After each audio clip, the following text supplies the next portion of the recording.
Hello बच्चों, कैसे हैं आप लोग। उम्मीद है तैयारी बढ़िया चल रही होगी आप लोगों की। तो my self doctor Amit Chawla आज मैं फिर आपके साथ हूँ फार्मास्यूटिक्स सब्जेक्ट को लेकर, जिसका कि पेपर आने वाले 2-3 दिन में आपके सामने आने वाला है। तो बच्चों, पहले हम लोग देखते हैं एग्ज़ाम का पैटर्न क्या रहेगा। तो 100 मार्क्स का पेपर होता है, जिसमें से कि 40% हमें चाहिए और 20 की इंटरनल है, 80 का फाइनल पेपर है। ओके, तो 20 में से अगर 14, 15, 16 नंबर भी आपके गए हैं इंटरनली कॉलेज से, अगर आपका सेशनल अच्छा हुआ हो, तो वहाँ से आपको 80 में से 24, 25 या 26 नंबर चाहिए, और जो कि बहुत मुश्किल बात नहीं है। इवन हम टीचर्स लोगों ने भी कई बार बिल्कुल अंतिम समय में आके तैयारी करके बहुत अच्छे नंबर प्राप्त किए हैं। ओके, तो आप लोग भी ये कर सकते हैं। तो अब बात करते हैं कि एक अच्छा एग्ज़ाम कैसे लिखा जाए, कैसे एक एग्ज़ाम को हम बेहतर तरीके से कर कर उसमें ज़्यादा से ज़्यादा नंबर ले सकते हैं। तो पहली बात, गुड हैंडराइटिंग होनी चाहिए और अटैम्प्ट सारे क्वेश्चन करने हैं और मैक्सिमम पूरी शीट भरनी है। ये ऐसा ही है जैसे हमारे या किसी के भी मेडिकल स्टोर पे हम लोग जाते हैं और वहाँ पर साफ़ सफाई अच्छी हो, गुड हो, और उसने सारे सामान को पूरे स्टोर में सजा के रखा है, तो कस्टमर वहाँ ज़्यादा सेटिस्फाई होगा ना। तो उसी तरह हमें हमारी शीट को गुड हैंडराइटिंग से भरना है, सभी क्वेश्चन अटैम्प्ट करने हैं और सारी शीट भरनी है, जिससे कि एग्जामिनर को आपको ज़्यादा से ज़्यादा नंबर देने में कोई परेशानी ना हो। ओके, और इंग्लिश के छोटे छोटे सेंटेंस पहले लिखने, हिंदी में सोचने हैं दिमाग में, और फिर शीट पे लिखने हैं, और पता भी नहीं चलेगा, शीट भरती जाएगी। और अगर मेरे भेजे गए ऑडियो नोट्स और वीडियोस को आप 2-2, 3-3 बार देखते हैं, तो वैसे भी दिमाग में वो सारी बातें छप जाएंगी जो हमें पेपर में लिखनी है। ओके, तो 2 number rule, highlight every answer number. हर बार हर आंसर जब शुरू होता है तो आप लोगों ने उसको हाईलाइट करना है, मतलब अंडरलाइन करके या बॉक्स में answer number 2A, answer number 3A ऐसा दिखाना है। नहीं तो कई बार एग्जामिनर की नज़र में नहीं आ पाता कि एक नया आंसर शुरू हुआ है, वो पहले वाले की काउंटिंग में ही मार्क्स दे देता है। फिर एंडिंग में भी हमें लाइन लगाकर ये दिखाना है कि आंसर एंड हो गया। नहीं तो 2-2, 3-3 क्वेश्चन या आंसर का एक बार में ही नंबर मिल जाता है, जबकि हमें वहाँ 2-3 बार नंबर मिलने चाहिए थे। फिर फ्लो चार्ट और डायग्राम अगर दे दें तो वो सोने पे सुहागा है। मतलब फ्लो चार्ट और डायग्राम जो है वो किसी भी आंसर की वैल्यू बहुत ज़्यादा बढ़ा देते हैं, वो आपने दे सकते हैं, तो बहुत ही बढ़िया। फिर आते हैं इंपॉर्टेंट क्वेश्चंस और आंसर पर बच्चों। तो पहले history of pharmacy in India, ये बहुत बार क्वेश्चन आया है। यहाँ बच्चों मैं एक बात बताऊँ, हम लोग कंसेप्ट की और इम्पोर्टेंट थिंग्स की, इम्पोर्टेंट टॉपिक्स की बात करेंगे। उसमें से अगर 1-1 नंबर वाला क्वेश्चन आता है तो आप 1-1 वाले में से कोई पॉइंट पिक होता है तो वो उसमें भी भर सकते हैं। 3 नंबर वाले क्वेश्चन में हाफ पेज में लिखना है आंसर, तो वो 3 नंबर वाले क्वेश्चन में लिख सकते हैं। और 5 नंबर वाले क्वेश्चन में लम सम आगे पीछे वाले 2 पन्ने भरने होते हैं, तो वो आप थोड़ा सा थ्योरी अपनी तरफ से एडअप करते हुए 5 नंबर वाले में भी लिख सकते हैं। तो history of pharmacy in India बच्चों जब भी आ जाए तो हमें पहले फार्मेसी की हिस्ट्री बतानी है, फिर father of pharmacy in India के बारे में बताना है। तो फार्मेसी की जो हिस्ट्री है इंडिया में, वो आयुर्वेदा योगा से स्टार्ट हुई बच्चों, मतलब 5000 साल पहले। उसके बाद मुगल आए हमारे देश में, फिर अंग्रेज आए, तो वो अपनी अपनी एक पैथी लाते गए। जैसे कि मुगल आए तो यूनानी पैथी ले आए, फिर उसके बाद अंग्रेज आए तो वो एलोपैथी ले आए, और आज की डेट में हम लोग इतना कन्वर्ट हो गए कि हम हमारे आयुर्वेदा योगा को थोड़ा पीछे छोड़कर एलोपैथी की तरफ आ गए हैं। तो इन सारी मेरी समझाई गई बातों को आपने इंग्लिश के छोटे छोटे बच्चों सेंटेंसेस में लिखना है, अगर आप ज़्यादा से ज़्यादा नंबर खींचना चाहते हैं तो। और अभी भी हमारे पास समय है, इसलिए मुश्किल कुछ भी नहीं है, हम ठान लें तो हम अच्छे नंबर ले सकते हैं। ओके, फिर हुआ क्या कि इंडियन फार्मास्यूटिकल स्टडीज़ जो हैं वो स्टार्ट हुई इंडिया में। अंग्रेज जो थे वो 47 में चले गए, 55 में इंडियन फार्माकोपिया बना, और फिर फादर ऑफ फार्मेसी इंडिया में जिनको कहा जाता है ML श्रोफ जी को, महादेवलाल श्रोफ जी को, इनका जन्म दरभंगा बिहार में 6 मार्च 1902 को हुआ। और अभी आप लोग जानते हैं 2023 में ही गवर्नमेंट ऑफ इंडिया ने 6 मार्च को इंडिया का एक ऑफिशियल डे डिक्लेयर कर दिया, जिसको मनाया जाएगा day of pharmacy education in India. इनके जन्म दिवस के दिन को जो है वो गवर्नमेंट ऑफ इंडिया ने डिक्लेयर किया है कि ये फार्मेसी एजुकेशन ऑफ इंडिया जो है ये 6 मार्च को मनाया जाएगा। इनका बिहार में जन्म हुआ। ये BHU बनारस हिंदू यूनिवर्सिटी में प्रोफेसर थे यूपी में, और इन्होंने 1932 में फार्मेसी डिपार्टमेंट जो था स्टार्ट किया BHU में। ओके, तो ये आप लोगों ने इनकी थ्योरी देनी है। 1 वर्ड में भी इनका नाम कई बार पूछा गया है 1 वर्ड आंसर में, और 3 नंबर 5 नंबर में आप लोग थोड़ा सा इन फार्मेसी की बातों को एडअप करते हुए आंसर दे सकते हैं। फिर बात करते हैं इंडियन फार्माकोपिया की। बेटा इस पे मैंने एक अलग लेक्चर भी, वीडियो लेक्चर बनाया हुआ है, अगर आप लोगों ने और डिटेल में देखना हो तो इंडियन फार्माकोपिया या फार्माकोपिया क्या होती है? किसी भी देश की एक ऐसी ऑफिशियल पब्लिकेशन या ऑफिशियल बुक जिसमें सारी लिस्ट ऑफ मेडिसिन होती हैं जो उस कंट्री के द्वारा वैलिड हैं या बनाई जा रही हैं, एक्सपोर्ट की जा रही हैं, इंपोर्ट की जा रही हैं। ओके, तो इंडियन फार्माकोपिया पहली बार 1955 में आया, 47 की आज़ादी के बाद। उससे पहले अंग्रेज जो थे वो BP को ही हमारा फार्माकोपिया मानते थे। तो 1955 में पहला एडिशन आया, फिर 66 में, 85-85 में, 96 में, फिर स्पीड से ये आने लगे एडिशन। पहले तो चौथे एडिशन तक 11-11, 20-20 साल का गैप आता था।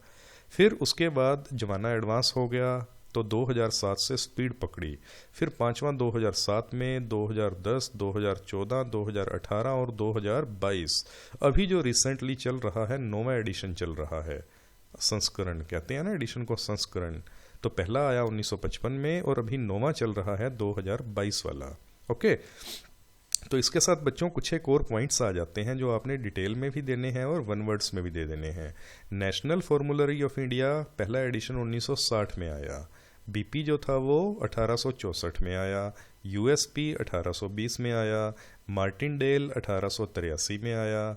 ओके, USP 1820 में इंग्लिश और लैटिन लैंग्वेज में बना, यहाँ दिया हुआ है ना ये।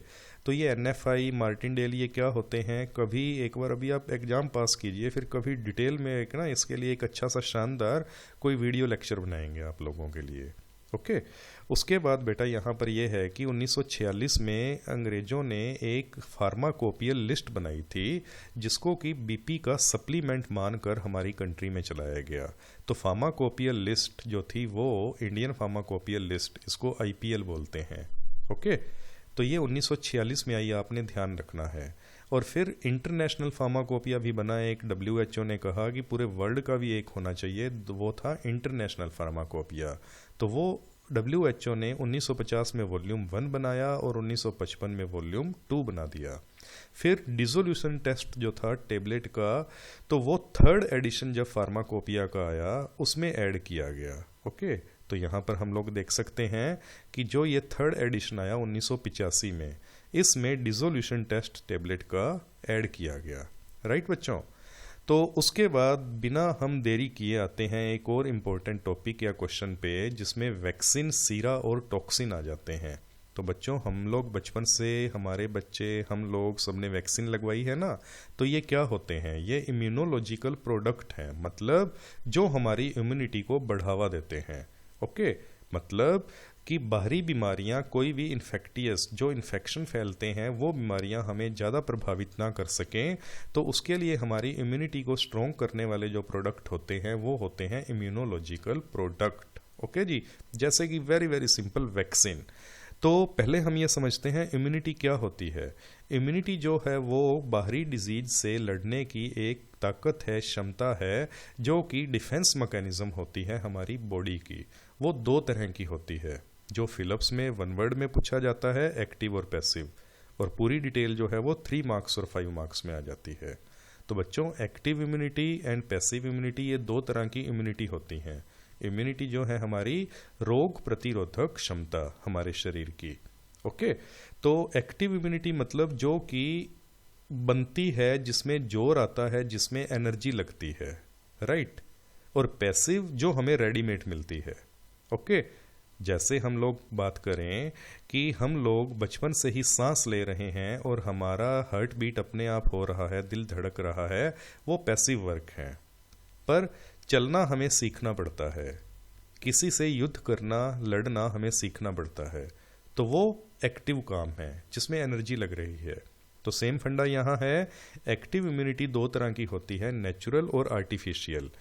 नेचुरल कौन सी है कि अगर हम बचपन में जैसे ही हमने जन्म लिया, हमें कोई बीमारी हुई, हमें कोल्ड हुआ, इन्फ्लुएंजा हुआ, तो हमारे अंदर जो है इन्फेक्शन से इम्यूनिटी डेवलप हो जाती है। हमारे शरीर में उस एंटीजन के लिए एंटीबॉडी बनती है जिसमें कि एनर्जी लगती है, वो इन्फेक्शन से होती है। तो नंबर 1 इन्फेक्शन। Number 2 vaccination. आप लोगों ने बच्चों सुना होगा कि जो वैक्सीन होती है वो उसी वायरस का किल्ड या वीक एक फॉर्म होता है जो एंटीजन के रूप में हमारे शरीर में जाता है और हमारी बॉडी में एंटीबॉडी बनाता है। तो वो आर्टिफिशियल है और दोनों तरीकों में एनर्जी लगी हमारे शरीर को एंटीबॉडी बनाने में।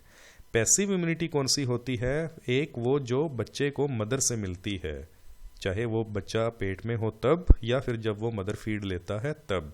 जब वो मदर से दूध, माँ का दूध पीता है तभी उसको वहाँ से इम्यूनिटी मिलती है, और जब वो माँ के गर्भ में होता है तब भी उसको वहाँ से कुछ एंटीबॉडीज़ मिलती हैं जो कि उसकी नेचुरल इम्यूनिटी है, जिसके लिए उसके शरीर ने कोई ताकत नहीं लगाई, उसको नेचुरल मिली।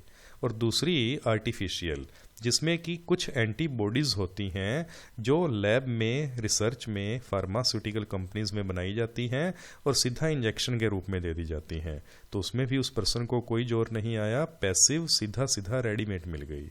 ओके, तो अभी हम लोग आगे चलते हैं कि ये इम्यूनोलॉजिकल जो प्रोडक्ट होते हैं, रोग प्रतिरोधक क्षमता बढ़ाने वाले प्रोडक्ट, ये कितनी तरह के होते हैं। तो बच्चों, पहला एक्टिव इम्यूनाइजेशन, फिर पैसिव, फिर डायग्नोस्टिक एजेंट।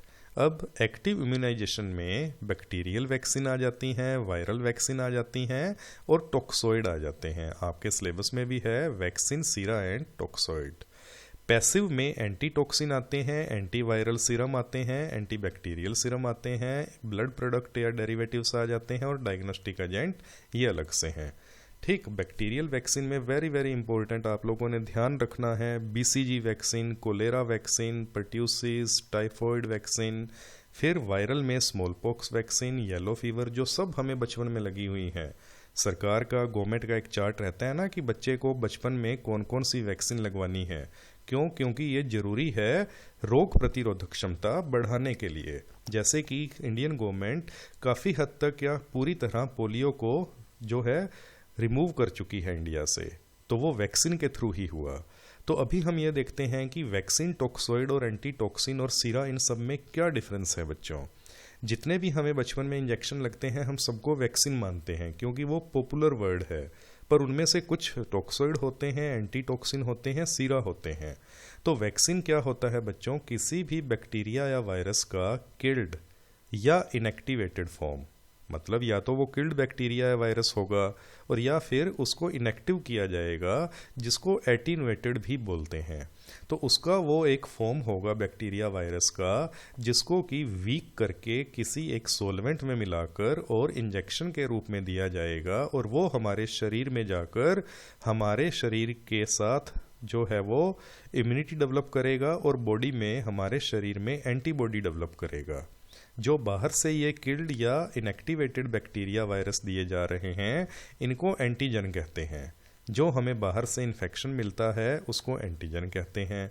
उसके एवज में, उसके प्रतिरोध में हमारी बॉडी ने जो प्रतिरोधक क्षमता डेवलप की, उनको एंटीबॉडीज कहते हैं। ओके बच्चों, इसीलिए एंटीजन जब शरीर में जाता है, एंटीबॉडी बनती हैं, दोनों आपस में लड़ते हैं और खूब घमासान होता है। इसीलिए हमें उन दिनों में फीवर आता है जब जब हमारे एंटीजन एंटीबॉडी कॉम्प्लेक्स जो है बनते हैं, या जिन दिनों में हमें वैक्सीन लगती है। फिर आते हैं टॉक्सोइड। तो बच्चों, जो पैथोजेनिक बैक्टीरिया, मतलब बीमारियां करने वाले बैक्टीरिया होते हैं, जब वो ग्रो करते हैं तो वो एक टॉक्सिन रिलीज करते हैं। ठीक, एंडोजीनस और एक्सोजीनस। ये ऐसा ही है जैसे हम लोग रूटीन में मान लो फीसिस या पोटी करते हैं ना, तो वो उनके टॉक्सिन होते हैं बैक्टीरियाज के। तो वो जो टॉक्सिन होते हैं उसको कहते हैं हम लोग टॉक्सिन, और वो डिजीज प्रोड्यूस कर सकते हैं, और ये एंटीजेनिक इन नेचर होते हैं। मतलब ये एंटीजन हैं, मतलब शरीर के लिए थोड़े बहुत हानिकारक हैं। फिर इनको लेकर हम फॉर्मेल्डिहाइड जैसे सॉल्यूशन में मिलाकर केमिकल मेथड से या रेडिएशन मेथड से, किरणों के द्वारा, इनके हार्मफुल इफेक्ट को दूर करते हैं। तो ये वीक टॉक्सिन जो होते हैं, अब इनको टॉक्सोइड कहा जाएगा। राइट, ये वैक्सीन के तरह ही हुए, पर ये उसके जो टॉक्सिक सब्सटेंस से बने, मतलब उसके मेटाबॉलिक प्रोडक्ट से मिले जो कि उसने रिलीज किए हैं। और यहाँ पर कंप्लीट बैक्टीरिया या वायरस लिया गया वैक्सीन में, किल्ड या फिर इनएक्टिवेटेड, राइट। फिर आता है एंटीटॉक्सिन। तो बच्चों किसी भी एनिमल में या एग में या किसी भी लाइक छोटे एनिमल्स में उन टॉक्सोइड को दे दिया जाए तो उनकी बॉडी जो है वो भी तो एंटीबॉडी बना लेगी ना, उनका शरीर भी तो एंटीबॉडी बनाएगा, एनिमल्स का, प्लांट का, बैक्टीरिया। तो वो जो एंटीबॉडीज बनेंगी एनिमल्स में, उसको अगर सेपरेट कर लिया जाए, टॉक्सोइड देने के बाद जो एंटीबॉडीज बनी एनिमल्स में वो सेपरेट कर ली जाएं, तो उसको कहते हैं एंटीटॉक्सिन। क्लियर। फिर आते हैं सीरा। सीरा मतलब ह्यूमन और नॉन ह्यूमन ब्लड सीरम, मतलब हमारे ब्लड का जो सीरम पार्ट है उसको सीरा कहते हैं।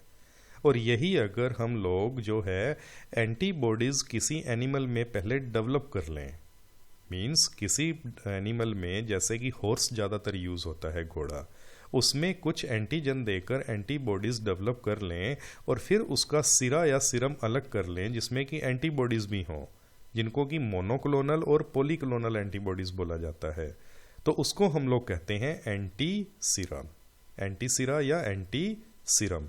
ओके, तो ये बच्चों आप लोगों ने ध्यान रखना है। तो अभी हम लोग स्टार्ट करते हैं वैक्सीन की टाइप्स, बीसीजी वैक्सीन। तो बच्चों आप लोगों ने इसमें 3-4 चीज़ें मेन बतानी हैं। किसी भी वैक्सीन में आप लोगों ने पहले वो किस बैक्टीरिया या वायरस से बनी है वो बताना है, फिर उसकी प्रिपरेशन देनी है, क्योंकि ये सिलेबस में है आपके और इस पर बहुत अच्छे खासे क्वेश्चन आते हैं। तो प्रिपरेशन मेथड में 1-2 वैक्सीन के दूंगा, बाद में आप कॉमनली सभी के लिए अडोप्ट कर लेना। फिर उसके बाद आपने उसकी स्टोरेज देनी है कि उसको किस टेम्परेचर पे स्टोर करना है, फिर आप लोगों ने उसका यूज़ दे देना है, फिर आप लोगों ने उसकी डोज दे देनी है। ओके, और बीच में ये किस बीमारी के लिए यूज़ हो रहा है उसकी थ्योरी या डिटेल देते हुए आप अपने क्वेश्चन को और ज़्यादा लेंथी कर सकते हैं। तो शुरू करते हैं बच्चों बीसीजी वैक्सीन से। बीसीजी वैक्सीन का फुल नेम है बेसिलाई कैलमेटे गुएरिन। ओके, थोड़ा सा जोर आएगा, रट्टा मारना है, BCG. It is a vaccine for TB, tuberculosis में ये दी जाती है, हमारे सब लोगों के बचपन में लगी हुई है। ये प्रिपेयर की जाती है फ्रीज ड्राई मेथड से, जो कि एक बहुत ही अच्छा मेथड है। अभी आपने सिर्फ शॉर्ट टाइम है, याद रखना है फ्रीज ड्राई मेथड। याद कैसे रखेंगे? वैक्सीन जनरली जो है ठंडी ठंडी आइस बॉक्स में या फ्रिज में रखी जाती है ना, तो वहाँ से फ्रिज वर्ड याद रख लेना। वैसे इसका मतलब वो फ्रिज नहीं होता जो हमारे घरों में है, जिसमें हम सब्जी और आटा रखते हैं, दूध रखते हैं। ये फ्रीज ड्राई मेथड एक स्पेशल टेक्निक है जो कभी डिटेल में और किसी चैप्टर में या और किसी लेक्चर में हम लोग बात करेंगे। ओके, तो ये बीसीजी वैक्सीन जो है वाइट पैलेट्स होती हैं जो कि किसी सोलवेंट में जब सस्पेंड की जाती हैं तो ओपेलेसेंट हो जाते हैं, इनका एक ट्रांसपेरेंट सस्पेंशन बनता है। ये कंटेन करता है बच्चों bacillus of Calmette and Guerin. 2 strain हैं बेसिलस बैक्टीरिया की, कैलमेटे एंड गुएरिन, बहुत इंपॉर्टेंट हैं, हर बार आती हैं, याद रखना है। और किसकी हैं ये? माइकोबैक्टीरियम ट्यूबरकुलोसिस की।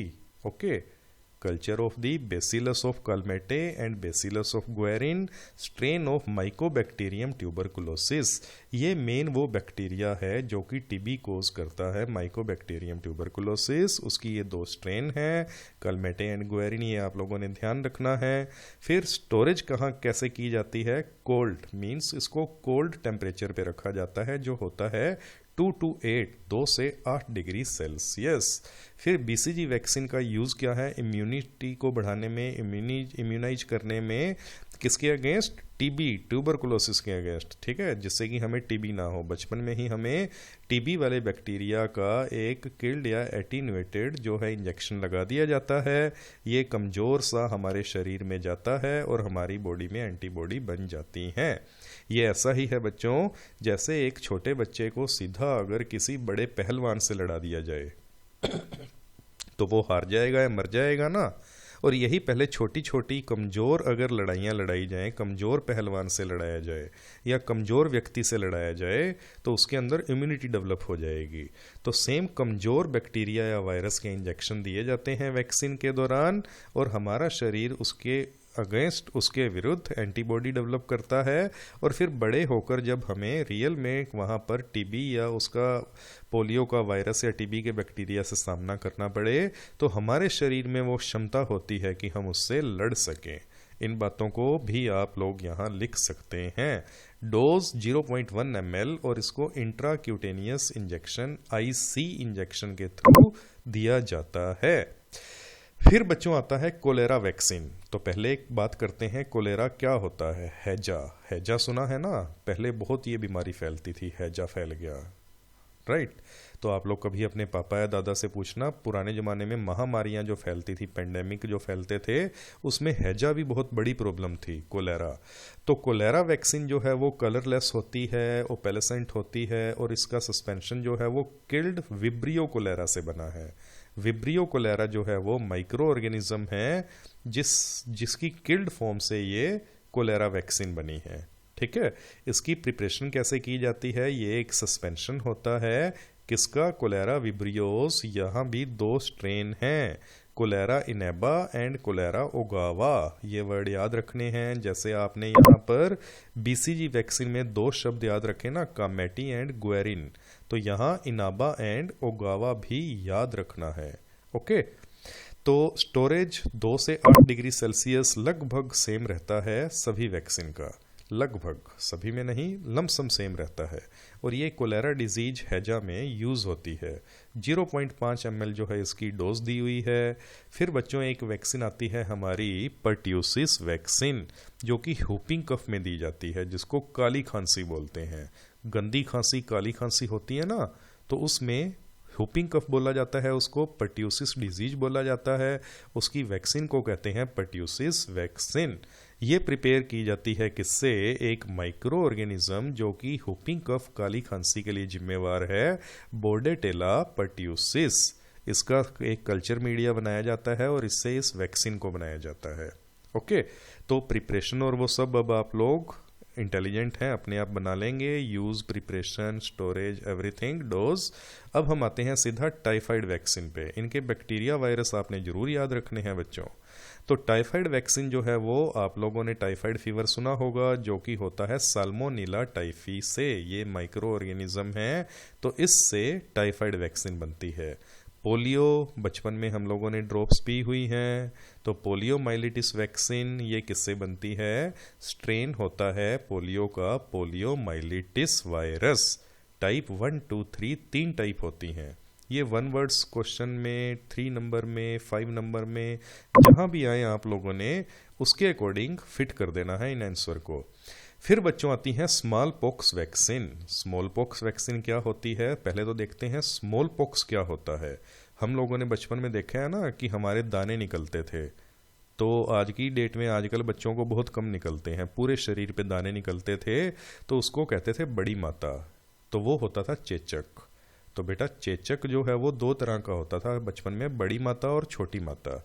जिनमें बड़े दाने निकले वो बड़ी माता, जिनमें छोटे दाने निकले उनको देसी लैंग्वेज में छोटी माता बोला जाता था। तो जो स्मॉल पॉक्स है वो बड़ी माता होता है, ठीक है। ये आप लोग ध्यान रखेंगे कि स्मॉल पॉक्स जो है वो बड़ी माता होता है। और आप मुझे कमेंट बॉक्स में लिख के बताएंगे छोटी माता को इंग्लिश में क्या कहते हैं। यह आप लोगों का असाइनमेंट मानिए या होमवर्क मानिए। तो बच्चों स्मॉल पॉक्स जो है वो वैक्सीन फ्रीज ड्राइड होती है, और ये लाइव एटीन्यूएटेड बनती है किससे, वैक्सीनिया वायरस से।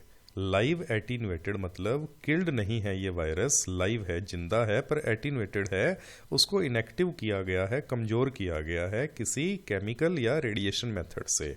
तो यहाँ नाम है वायरस का वैक्सीनिया वायरस। और इसको बनाने के 2 मेथड हैं, या तो ये अंडे में, एग में इंजेक्शन देकर इस वायरस का वहाँ उसका कल्चर डेवलप किया जाता है, या फिर काफ्स और शिप मतलब बछड़े में, या इधर ये भेड़ के बच्चे में इंजेक्शन देके डेवलप किया जाता है।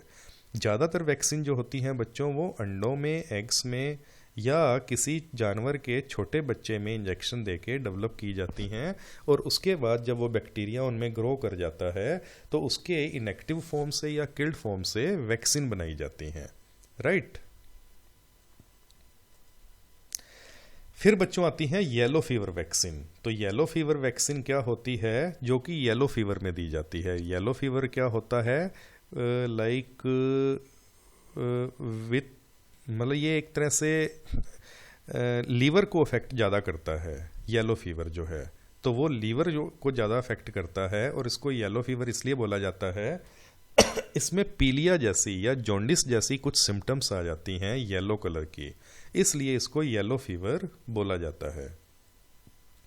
पित्त बुखार भी बोला जाता है इसको। पित्त मतलब लीवर से रिलेटेड, और लीवर से रिलेटेड जो प्रॉब्लम्स आए जिस फीवर में, येलो फीवर, तो ये येलो फीवर वायरस से होता है। ओके। मीजल वैक्सीन। मीजल वैक्सीन क्या होती है, मीजल मतलब खसरा, खसरे की बीमारी होती है ना। तो आज की डेट में जो हमारे बच्चों के वैक्सीन लग रही हैं वो 3 बीमारियों की इकट्ठी एक वैक्सीन लगती है, एमएमआर। एमएमआर में 3 बीमारियों का इकट्ठा सॉल्यूशन होता है। नंबर 1 एम जो है उसका मतलब है मीजल, नंबर 2 एम का मतलब है मम्स, और नंबर 3 एम का आर का मतलब है रुबेला। तो खसरा, मम्स और रुबेला 3 का इकट्ठा कॉम्बिनेशन दिया जाता है। पर अभी हम यहाँ पढ़ रहे हैं मीजल वैक्सीन, क्योंकि हमारे सिलेबस और हमारी बुक्स जो हैं पुरानी हैं, तो वो ओनली मीजल वैक्सीन का डिटेल दे रही हैं। तो ये क्या होता है, ये लाइव एटीन्यूएटेड स्ट्रेन होती है मीजल वायरस की, खसरे की। ठीक, ये याद रखना आप लोग। फिर आ जाती हैं बच्चों रेबीज वैक्सीन। तो रेबीज वैक्सीन जो होती है वो रेबीज वायरस से बनती है, और ये पहले शिप में, रैबिट में या रैट्स में, मतलब यहाँ पर भेड़, खरगोश या रैट, चूहा, माइस चूहा, उनमें पहले ये इंजेक्शन देकर वायरस का, उनमें ये ग्रो किए जाते हैं वायरस, और फिर वहाँ से वो सैंपल लेकर और उनको एटीन्यूएट वीक किया जाता है, और उससे बनती है यहाँ पर रेबीज वैक्सीन। फिर बच्चों आ जाती है टाइफस वैक्सीन। तो टाइफस वैक्सीन जो है वो किससे बनती है, स्टेराइल सस्पेंशन है ये किल्ड रिक्टेशिया ऑर्गेनिज्म का, जिसका नाम है टाइफस रिक्टेशिया। ओके। तो बच्चों ये आप लोगों ने बैक्टीरिया और वायरस के नाम तो रट्टे मार लेने हैं। ठीक। तो फिर अपन बात करते हैं बच्चों टॉक्सोइड की, जो कि टॉक्सिन से बनते हैं। वो टॉक्सोइड क्या क्या होते हैं, डिफ्थीरिया टॉक्सोइड। डिफ्थीरिया टॉक्सोइड मतलब ये एक्सोटॉक्सिन, अपन ने बात की ना कि टॉक्सोइड जो होते हैं वो जब बैक्टीरिया वायरस ग्रो करते हैं तो उनके कुछ टॉक्सिन रिलीज होते हैं, उनके मेटाबॉलिक प्रोडक्ट रिलीज होते हैं जिनको टॉक्सिन बोला जाता है। तो ये एक्सोटॉक्सिन होता है किसका, कोरियानोबैक्टीरियम डिफ्थीरिया का।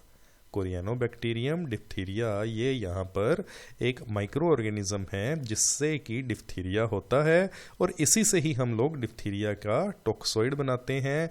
जनरली इसको वैक्सीन जैसा ही एक प्रोडक्ट बोल सकते हैं। इसके लिए इन्होंने डिटेल दी है कि ये टेम्परेचर होना चाहिए और कितने दिनों तक इसको जो है वो कॉन्सेंट्रेट करने के लिए हमें चाहिए। फिर आती हैं बच्चों टिटनस टॉक्सोइड, जो कि बनती है क्लोस्ट्रीडियम टिटनाई से।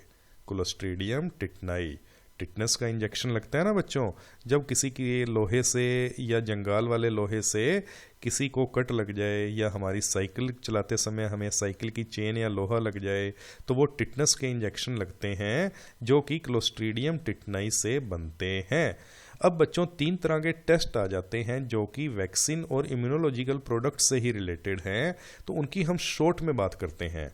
तो पहला आपने ध्यान रखना है शिक टेस्ट, जो कि यूज़ होता है डिफ्थीरिया चेक करने के लिए। एक इंजेक्शन दिया जाता है छोटा सा स्किन पे, उससे ये चेक हो जाता है कि इस पर्सन को डिफ्थीरिया है या नहीं। फिर ट्यूबरकुलम टेस्ट जो कि टीबी चेक करने के लिए होता है। फिर मोंटोक्स टेस्ट जो कि टीबी चेक करने के लिए होता है। तो शिक टेस्ट में क्या करते हैं कि टॉक्सिन का इंजेक्शन देते हैं, और अगर उस पर्सन के अंदर ऑलरेडी मान लो कि डिफ्थीरिया के टॉक्सिन का इंजेक्शन दिया, मान लो मेरे ये टेस्ट करना है मुझे डिफ्थीरिया है या नहीं, तो मेरे यहाँ मेरी बॉडी में या मेरे हाथ पे, मसल्स पे सब इंट्राक्यूटेनियसली डिफ्थीरिया की टॉक्सिन का इंजेक्शन दिया जाएगा।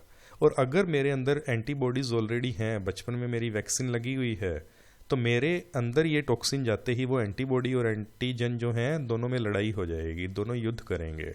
तो उस युद्ध में कुछ वो मरेंगे एंटीबॉडी, कुछ ये मरेंगे एंटीजन, तो दोनों जब युद्ध करेंगे तो खून खराबा होगा, तो मेरे जहाँ इंजेक्शन लगा है वहाँ पे स्वेलिंग आ जाएगी, रेडनेस आ जाएगी, और हो सकता है मुझे फीवर आए।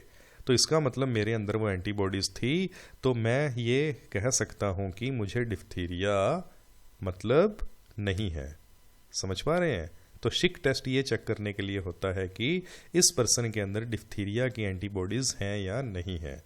और अगर मेरे रेडनेस या स्वेलिंग नहीं आई तो इसका मतलब मेरे अंदर जो है वो अभी टॉक्सिन जाकर एंटीबॉडीज़ डेवलप करेगा। अब यहाँ पर ट्यूबरकुलम जो है सेम प्रोसेस इनका है, मोन्टॉक्स का है, और ये दोनों टेस्ट जो हैं टीबी के लिए होते हैं। ये वन वर्ड्स में या डिटेल वाले क्वेश्चन आंसर में पूछे जाते हैं। ओके बच्चों, फिर अब जल्दी जल्दी हम लोग बात कर लेते हैं एक दो और इम्पोर्टेंट क्वेश्चन आंसर की, जो कि हैं कि डोजेज फॉर्म की डेफिनेशन, क्लासिफिकेशन और उनका डेफिनेशन। तो पहले बच्चों डोजेज फॉर्म होता क्या है, इसके लिए भी मैंने एक अलग वीडियो लेक्चर डाला हुआ है। जब कभी लंबा समय हो तो वो देखिएगा, 1-1.5 घंटे का लेक्चर है वो। तो बच्चों ये होता है डोजेज फॉर्म, किसी भी ड्रग का एक फिजिकल फॉर्म जिसके द्वारा हम उसको लेते हैं। मतलब वो लिक्विड है, सेमी सॉलिड है, सिरप है, टेबलेट है, कैप्सूल है, या किस हम उसको फॉर्म में ड्रग को लेते हैं। जैसे पैरासीटामोल हमें फीवर में चाहिए तो हम लोग टेबलेट लेते हैं, पर बच्चा जो है उसको सिरप के रूप में लेता है, राइट। और किसी को हम इंजेक्शन के रूप में भी देते हैं जो होश में नहीं है पर्सन। तो ये उसकी सब डिफरेंट डिफरेंट डोजेज फॉर्म है। सिरप में भी दे सकते हैं, टेबलेट में भी, कैप्सूल में भी, इंजेक्शन में भी। तो इन सब को डोजेज फॉर्म कहते हैं। तो डोजेज फॉर्म जो है कोई भी आ जाए तो आप लोगों ने डेफिनेशन देनी है और उसकी प्रॉपर्टीज देनी है कि हम क्या चाहते हैं, उसमें क्या प्रॉपर्टी हो। Number 1, convenient to handle, use and store. हम चाहते हैं कि उसको हैंडल करना आसान हो, यूज करना आसान हो और घर पे स्टोर करना आसान हो। स्टेबल रहे वो स्टोरेज के दौरान। और फिर वो मैकेनिकल शॉक, मान लो जब उसका ट्रांसपोर्ट हो रहा है, ट्रकों पे आ रही है, तो उस पर मैकेनिकल शॉक लगे फिर भी वो उसको विदस्टैंड कर ले, सह ले। फ्लेक्सिबिलिटी होनी चाहिए उसमें ड्रग की, मेन मेडिसिन की डिफरेंट डिफरेंट स्ट्रेंथ देने की। ये नहीं कि हम इतनी ही ड्रग दे सकते हैं, मतलब उसमें फ्लेक्सिबिलिटी होनी चाहिए। जैसे कि हम लोगों में भी फ्लेक्सिबिलिटी रहती है ना, हम किसी भी सर्कमस्टांस में सेट हो जाते हैं। जैसे अभी आप लोग एंड टाइम पे पढ़ के भी पेपर अपने पास करेंगे, तो ये फ्लेक्सिबिलिटी ही है हमारी। तो सेम डोजेज फॉर्म में भी से फ्लेक्सिबिलिटी होनी चाहिए, मैकेनिकल शॉक सहने की क्षमता होनी चाहिए जैसी आप लोगों में है, स्टोरेज के दौरान स्टेबल रहनी चाहिए और वो इजी टू हैंडल होने चाहिए। ओके। फिर प्रोवाइड एक्सपेक्टेड थेराप्यूटिक इफेक्ट, उसका जो थेराप्यूटिक इफेक्ट, जो प्रभाव है वो एक्सपेक्टेड, जो उम्मीद है वैसा होना चाहिए। और फिर ये ड्रग को रिलीज़ अच्छे से करे, ऑनसेट ऑफ एक्शन, मतलब उसका ड्रग का प्रभाव जल्दी जल्दी शुरू करे, ड्यूरेशन उसका लंबे समय तक प्रभाव रहे, इकोनॉमिकल हो, सस्ती हो। ये भी तो हम लोग चाहते हैं ना। क्यों? क्योंकि मेडिसिन की रिसर्च का एक ही पर्पज़ है कि ये जल्दी अपना प्रभाव शुरू करे, लंबे समय तक अपना प्रभाव दे और ज़्यादा से ज़्यादा ये कम रेट पर अवेलेबल हो। ठीक है। एलिगेंट मतलब अच्छी दिखनी चाहिए, अच्छी लगनी चाहिए। तो ये बेटा क्लासिफिकेशन है डोजेज फॉर्म के, रूट ऑफ एडमिनिस्ट्रेशन के आधार पर। लंबा लेक्चर इस पे देखना है तो आप लोग मेरे चैनल पर वो जो लेक्चर ऑलरेडी अपलोडेड है वो देखिएगा। यहाँ शॉर्ट में बात करेंगे। रूट ऑफ एडमिनिस्ट्रेशन के आधार पर डोजेज फॉर्म कौन सी होती हैं? ओरल मतलब मुंह के द्वारा ली जाने वाली, powder, tablet, capsule, suspension, solution, emulsion, elixir, syrup etcetera. Parenteral injection के द्वारा ली जाने वाली, ठीक है। सबलिंगुअल जो जीभ के नीचे रखकर ली जाती हैं वो टेबलेट्स या वो कैप्सूल या वो दवाएं। जैसे हार्ट अटैक आता है तो जीभ के नीचे एक दवा रख देते हैं ना, राइट, नाइट्रोग्लिसरीन, तो वो होती है सबलिंगुअल रूट। फिर रेस्पिरेटरी रूट के थ्रू, यूरेथ्रल रूट के थ्रू, वेजाइनल रूट के थ्रू, ये सारा चार्ट आप लोगों ने याद करना है। फिर बच्चों एक आ जाता है फिजिकल फॉर्म के आधार पर। फिजिकल फॉर्म कि वो सॉलिड है, लिक्विड है या सेमी सॉलिड है या गैसियस है। जैसे टेबलेट, कैप्सूल सॉलिड हैं, सेमी सॉलिड में ऑइंटमेंट, क्रीम, जेल्स आ जाएंगे, लिक्विड में सॉल्यूशन, सिरप, इमल्शन आ जाएंगे, गैसियस में इनहेलर और एरोसोल आ जाएंगे। ओके। फिर बच्चों इनकी डेफिनेशंस पे आते हैं शॉर्ट में, जल्दी जल्दी। तो सॉलिड डोजेज फॉर्म में पाउडर जो है वो सॉलिड डोजेज फॉर्म है और माइक्रो पार्टिकल साइज होता है। टेबलेट सॉलिड डोजेज फॉर्म है, यूनिट डोजेज फॉर्म है जिसको एक ही बार में पूरी टेबलेट ली जाती है, विद और विदाउट मेडिकामेंट और एक्सीपिएंट ये हो सकती हैं। पहले मैंने बताया हुआ है ना, मेन मान लो कॉम्बीफ्लाम टेबलेट है, उसमें आइबुप्रोफिन और पैरासीटामोल जो दो सोल्ट हैं वो हैं एपीआई, एक्टिव फार्मास्यूटिकल इंग्रेडिएंट। उसके अलावा जितनी भी 10-20 चीज़ें और यूज़ होती हैं टेबलेट बनाने में उनको कहते हैं एक्सीपिएंट, मतलब उसके हेल्पर। ओके, फिर आते हैं कैप्सूल, जो कि ड्रग एनक्लोज बंद की जाती है एक जिलेटिन के कैप्सूल में। दो तरह के कैप्सूल होते हैं, hard gelatin, soft gelatin. Hard gelatin जो रूटीन में अपन एंटीबायोटिक वाले कैप्सूल लेते हैं सिलेंड्रिकल शेप के, जिसमें सॉलिड भरा जाता है, पाउडर भरा जाता है। सॉफ्ट जिलेटिन जैसे पुदीन हरा वाले छोटे छोटे गोल गोल कैप्सूल आते हैं, शाइनिंग होती है उनमें, और उनमें लिक्विड या सेमी सॉलिड भरा जाता है। फिर कैशे आ जाते हैं, जो कि छोटे से एक राइस से बने हुए कवर होते हैं, शीट होती हैं, जिनके अंदर पाउडर को एनक्लोज किया जाता है। फिर आते हैं लोजेंजेस, जो कि माउथ और थ्रोट में यूज़ होते हैं, सॉलिड प्रिपरेशन है। स्पोजिटरी जो कि टेबलेट जैसी होती हैं, बॉडी की किसी भी कैविटी में डाली जाती हैं, माउथ में, रेक्टम में, नोज में, ईयर में। जनरली रेक्टम में डाली जाती हैं, एनल रूट में, जहाँ से हम फ्रेश होते हैं ना, वहाँ अगर इन्फेक्शन हो जाए, पाइल्स हो जाए, या किसी को कब्ज कॉन्स्टिपेशन है, तो वहाँ पर एक स्पोजिटरी टाइप की मेडिसिन डालकर उस पर्सन को पोटी करवाई जाती है। ठीक है। पेसरीज जो कि सॉलिड मेडिकेशन है, जो वेजाइनल रूट में दी जाती है, वेजाइना में डाली जाती है किसी इन्फेक्शन के लिए, इन्फेक्शन को सही करने के लिए। फिर आती हैं बच्चों लिक्विड डोजेज फॉर्म, जो कि एग्जाम्पल है यहाँ पर सॉल्यूशन, ये क्लियर लिक्विड होते हैं जिनमें कि सॉलिड पूरी तरह सॉल्वेंट में सोल्यूबल है। फिर आते हैं सिरप, बहुत इंपॉर्टेंट है, 66.7% वेट बाय वेट ये सॉल्यूशन होता है सुक्रोज का, चीनी का, और उसके अंदर हम लोग मेडिकामेंट डाल दें तो ये बनते हैं मेडिकेटेड सिरप, जैसे कि cough syrup. Okay.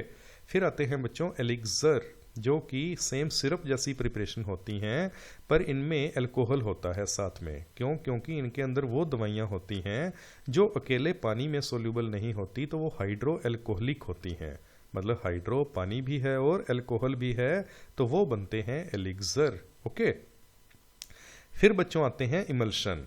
Emulsion biphasic liquid doses form है, जैसे कि अपन ने पहले एक वीडियो लेक्चर में बात की है ना, कि दो ऐसे लिक्विड हैं जो एक दूसरे में सोल्यूबल या मिसिबल नहीं है, मिसिबल नहीं है, इमिसिबल हैं, तो उनको अगर एक दूसरे में मिसिबल करना है तो हम एक तीसरा एजेंट डालते हैं, इमल्सीफाइंग एजेंट, तो बन जाता है इमल्शन। जैसे ऑयल में वाटर डालें या वाटर में ऑयल डालें, वो एक दूसरे में मिसिबल नहीं होते, तो उनके अंदर इमल्सीफाइंग एजेंट डालें तो वो बनते हैं इमल्शन। अगर ऑयल की मात्रा ज़्यादा हो तो वाटर इन ऑयल, और अगर वाटर की मात्रा ज़्यादा हो तो ऑयल इन वाटर। तो ये ऐसा ही है जैसे अगर दो लोगों की नहीं बनती तो उनके बीच में तीसरा डाल दिया जाए, कोई ऐसा बंदा जो दोनों की दोस्ती करवा दे, तो उसको कहते हैं इमल्सीफाइंग एजेंट। और जो पहले दो बंदे थे जिनकी नहीं बनती, उनकी बनवानी है, उनको हम कहेंगे ऑयल और वाटर, और बन जाएगा इमल्शन। क्लियर बच्चों? फिर आता है सस्पेंशन। ये भी एक ऐसी ही कहानी है, पर इसमें सॉलिड और लिक्विड होता है। कोई सॉलिड दवा अगर लिक्विड में सोल्यूबल नहीं है तो वहाँ सस्पेंडिंग एजेंट मिलाया जाता है, जो दोनों की दोस्ती करवाता है और बना देता है सस्पेंशन। गार्गल, जो हम गरारे करने के लिए, गले के इन्फेक्शन को दूर करने के लिए गरारे करते हैं ना, तो उसको गार्गल कहते हैं। जैसे देसी तरीका नमक के गरारे करना, तो वो भी गार्गल है।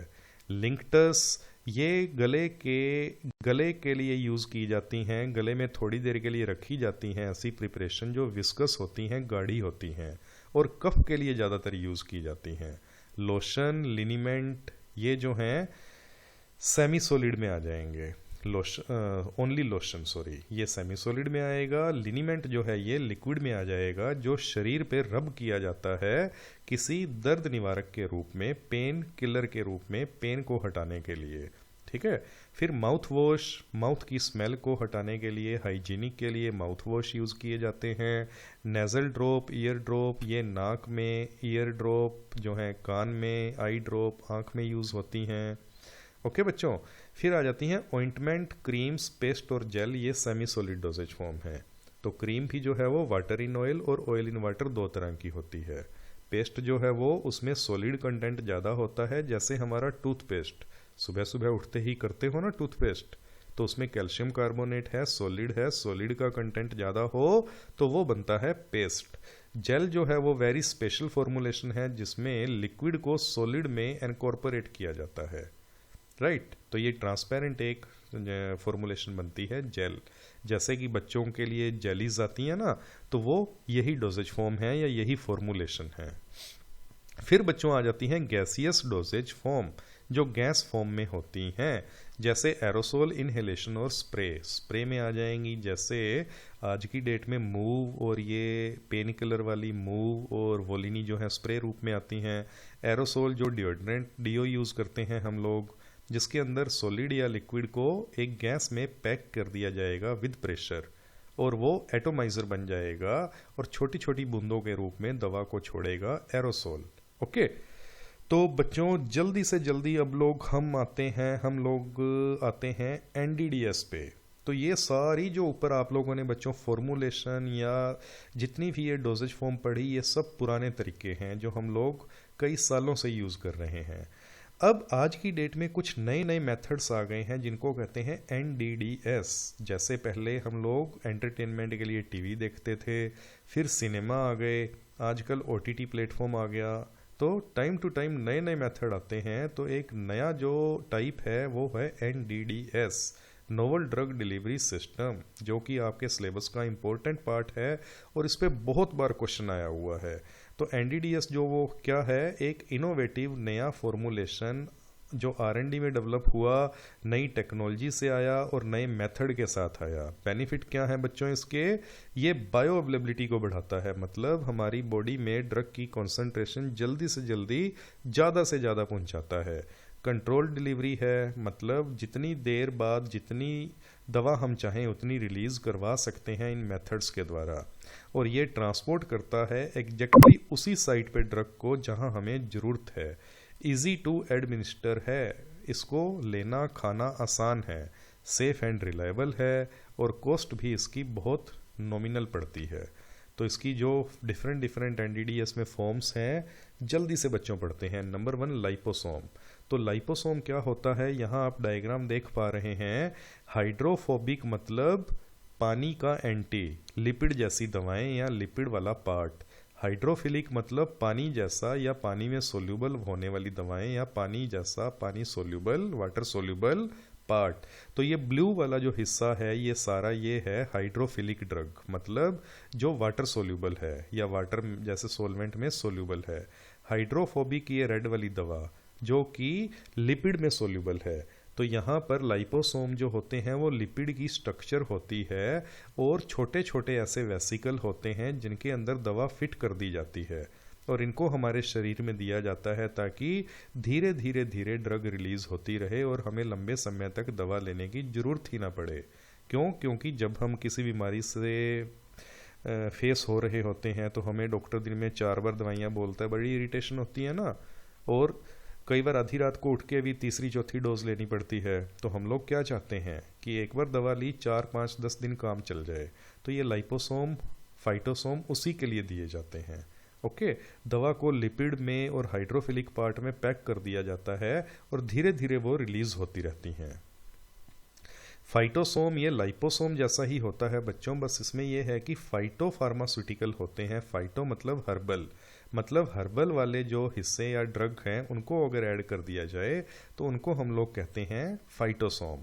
नियोसोम जो हैं वो थोड़े से नेटवर्किंग जैसे जाल जैसी स्ट्रक्चर होती हैं और उनमें ड्रग जो है वो बाउंड कर दी जाती है, वो होते हैं नियोसोम। मिसल्स जो होती हैं वो एम्फीफिलिक होती हैं, मतलब उनकी हाइड्रोफिलिक नेचर भी है और लिपोफिलिक नेचर भी है कि वो वाटर सोल्यूबल हिस्से भी रखती हैं, वैसी दवाइयों को भी पैक करेंगी अपने आप में। मिसल मतलब छोटी छोटी जो हैं वो रोड्स होती हैं जिनके अंदर दवा को पैक कर दिया जाता है और उसको मिसल फॉर्मुलेशन में दिया जाता है। इम्प्लांट मतलब कि हमारे टिश्यू में कट लगाकर कुछ ऐसी दवाएं रख दी जाती हैं। कुछ ऐसे इम्प्लांट जो हैं वो मेटल की भी कुछ असेंबलियां होती हैं, कुछ सीधा ड्रग होती हैं। जो मान लो मेरे हाथ में मेरी जो बाजू है वहाँ कट लगा के उसके अंदर ड्रग रख दी जाए और वो धीरे धीरे रिलीज होती रहे बॉडी में, तो उसको बोलेंगे इम्प्लांट। डेंड्रीमर ये भी एक नेटवर्क जाल जैसी संरचनाएं होती हैं जिनके अंदर की सेंटर में मेडिसिन और बीच बीच में जहाँ पे भी ये ब्रांचिंग यूनिट्स हैं इनके वॉइड स्पेस, खाली स्पेस में मेडिसिन फिट कर दी जाती है जो धीरे धीरे रिलीज होती है बॉडी में और जिस टारगेट पे हम चाहते हैं वहाँ रिलीज होती हैं। देन लिक्विड क्रिस्टल बड़ा अनकॉमन सा पार्ट है, ये इतना पॉपुलर नहीं है।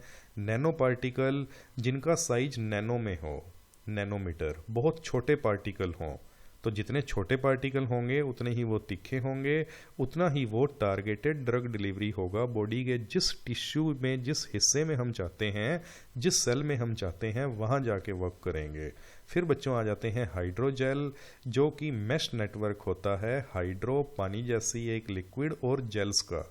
तो जैसे हमने जेल फॉर्मुलेशन पढ़ा ना, पानी को या लिक्विड को होल्ड करने वाला सॉलिड, जनरली हम लोग ये देखते हैं कि सोलवेंट में सॉलिड डिसॉल्व होता है, पानी में सॉलिड, पर ये जेल या हाइड्रोजेल ऐसी संरचना होती है जिसमें जो लिक्विड है वो सॉलिड में पैक हो जाता है। ओके, तो बच्चों अभी एक बार हम लोग इस लेक्चर को ओवर करते हैं। सेकंड लेक्चर में मैं आप लोगों को कुछ वन वर्ड्स या फिलअप्स दूंगा। तो बच्चों अभी ही हम लोग अगर कवर कर लें तो कुछ एक इम्पोर्टेंट वन वर्ड्स और ये फिलअप यहाँ दिए हुए हैं जिनको आप लोगों ने अच्छे से याद करना है। सिंपल सिरप क्या होता है? सैचुरेटेड सॉल्यूशन ऑफ सुक्रोज, चीनी का 66.7% वेट बाय वेट, मतलब 100 ग्राम अगर हमारे पास सिरप है तो उसके अंदर 66.7 ग्राम सुक्रोज, चीनी है। ठीक है। Emulsion, oil in water, water in oil. Implant जो है वो हार्मोन थेरेपी में भी दिए जाते हैं। लाइक किसी को सिगरेट की बहुत प्रॉब्लम है, बीमारी है, उसकी सिगरेट छुड़ानी है तो निकोटिन के इम्प्लांट लगा दिए जाते हैं। ठीक, जिससे कि धीरे धीरे शरीर में निकोटिन मिलता है और वो बंदा सिगरेट छोड़ देता है। किसी को हार्मोनल बीमारी या प्रॉब्लम है तो हार्मोन थेरेपी भी दी जाती है इम्प्लांट से।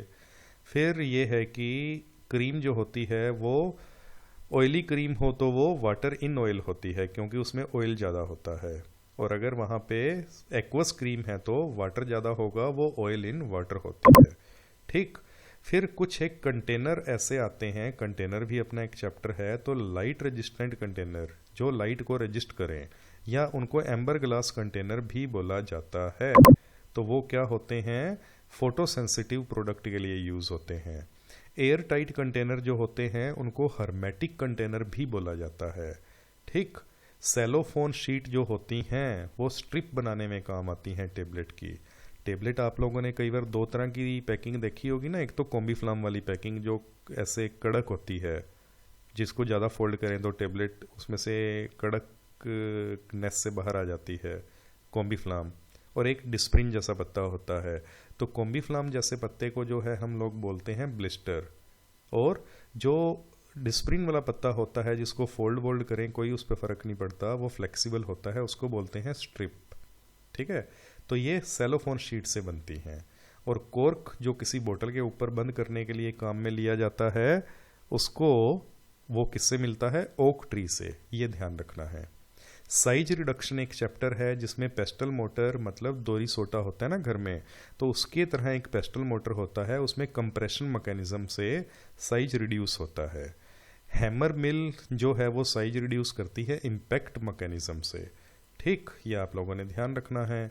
फिर आ जाएगा, आप लोगों ने ध्यान रखना है कि 5% मॉइस्चर हो तो ड्राई ग्राइंडिंग होती है, 50% मॉइस्चर हो तो वेट ड्राई ग्राइंडिंग होती है। फिर आप लोगों ने ध्यान रखना है बच्चों कि फाइन पार्टिकल्स, मतलब बहुत छोटे पार्टिकल्स को कोर्स पार्टिकल मीडियम से जब अलग किया जाए तो उस प्रोसेस को इल्यूट्रेशन कहते हैं। ठीक है। साइक्लोन सेपरेटर जो कि डिफरेंट डिफरेंट साइज के पार्टिकल को अलग करने में काम आता है। ओके। फिर आप लोगों ने ध्यान रखना है कि एयर सेपरेटर को अटैच कर दिया जाता है बॉल मिल और हैमर मिल से। अभी देखेंगे बॉल मिल, हैमर मिल क्या होती हैं। फिर फाइन पाउडर जो बहुत बारीक पाउडर होता है वो 85 नंबर सीव से निकलता है। ओके। मिक्सिंग ऑफ पाउडर जो है वो टेबलेट कैप्सूल बनाने में यूज होती है। फिर आप लोगों ने ध्यान रखना है बच्चों यहाँ पर कि सेमी सॉलिड प्रिपरेशन जो है वो ऑइंटमेंट क्रीम्स होती हैं। फिर कोलोइडल मिल जो होती है वो 3000 से 20,000 आरपीएम पे घूमती है। फिर आप लोगों ने ध्यान रखना है बच्चों, सरफेस टेंशन की यूनिट होती है डाइन पर सेंटीमीटर, और टेम्परेचर जब बढ़ता है तो सरफेस टेंशन जो है वो रिड्यूस हो जाती है, पृष्ठ तनाव। ठीक है। फिर रेट ऑफ फिल्ट्रेशन, ये भी एक चैप्टर है अपना। तो जो फिल्ट्रेशन, किसी सॉल्यूशन को, लिक्विड को फिल्टर करना हो तो वो इन्वर्सली प्रोपोर्शनल होता है लिक्विड की विस्कोसिटी के। ठीक है। जितनी विस्कोसिटी ज़्यादा उतनी फिल्ट्रेशन कम, उतनी फिल्ट्रेशन रेट कम। और ये डायरेक्टली प्रोपोर्शनल होता है surface area of filter media के। ठीक है। और कैंडल्स जो फिल्टर में यूज़ होती हैं वो होती हैं सिरेमिक फिल्टर में जो यूज़ होती हैं वो बनी होती हैं पोर्सिलिन और कैजल गुआर की। ये भी आप लोगों ने ध्यान रखना है। फिर सिंटर्ड फिल्टर जो है वो बने होते हैं बोरोसिलिकेट ग्लास, और ये अंडर रिड्यूस प्रेशर बनते हैं। ठीक है। तो ये आप लोग यहाँ पर स्क्रीन पे आपको फिलिप्स दिख रहे हैं, आप लोग इनको याद कर सकते हैं। अल्कोहल की कॉन्सेंट्रेशन 20 से 25% हो तो वो मेंस्ट्रुम में यूज़ होता है मैसीरेशन प्रोसेस में, जो कि एक्सट्रैक्शन चैप्टर का एक हिस्सा है, पार्ट है मैसीरेशन। ठीक है जी। तो ये स्क्रीन में आप लोगों के सामने कुछ एक और फिलिप्स हैं, जैसे कि ड्रग को अगर एक्सट्रैक्ट आउट किया जाए हीटिंग से एट पर्टिकुलर प्रेशर तो इसको डाइजेशन बोलते हैं। ठीक है बच्चों। तो ये उम्मीद है आप लोगों को समझ आया होगा, और जल्दी से जल्दी हम लोग कुछ एक और इम्पोर्टेंट एक दो चीज़ें कर लेते हैं जो आप लोगों के लिए यूज़फुल रहेंगी। तो वो अगर हम लोग लें यहाँ तो वो हैं बच्चों, जैसे कि बॉल मिल, हैमर मिल। जो साइज रिडक्शन में सबसे ज़्यादा काम आती हैं वो हैं बॉल मिल्स और हैमर मिल। ठीक। तो इनकी डिटेल मैं देखता हूँ, एक नए लेक्चर में देता हूँ। तो जितनी मैंने अभी बातें बताई वो आप लोग अच्छे से समझिएगा, उनको फिर बार बार रिपीट करके सुनिएगा, और हो सके तो मेरे जो वॉइस नोट मैं व्हाट्सएप वाले ग्रुप में भी भेज रहा हूँ उनको भी फॉलो कीजिएगा। राइट। और जिसमें हम लोग फिर जो 3-4 चैप्टर के और इम्पोर्टेंट क्वेश्चन रहे हैं उनकी भी बात करेंगे। सो लगे रहिए तैयारी पे। कोई मुश्किल नहीं होता, जब आप लोग सोच लें तो 2-2, 3-3 दिन पढ़ के भी पेपर निकाला जा सकता है। और आगे वाले पेपरों में एक एक छुट्टी आएगी, उनमें भी हम लोग तैयारियां करेंगे। तो अगर हौसला रखेंगे तो सब कुछ पॉसिबल होगा, कुछ भी मुश्किल नहीं है। ये तो एक छोटा सा पेपर है, आप लोगों ने अपनी लाइफ में अभी तक बहुत बड़े काम किए हैं, तो ये भी आप लोग बहुत इजीली कर जाएंगे। बस 3-4 पॉइंट्स ध्यान रखिए, इन बातों को सुनते रहिए, वीडियोस में हो चाहे वो मेरे वॉइस नोट ऑडियोज़ में हो, दिन में 2-3 बार सुनिए। फिर हर क्वेश्चन का आंसर बिना देखे एक प्लेन पेपर पे अपनी इंग्लिश की लैंग्वेज में लिखिए, उसको हिंदी में सोचिए अपने दिमाग में, और फिर इंग्लिश में सोचकर बनाकर इंग्लिश छोटे छोटे सेंटेंस में लिखिए।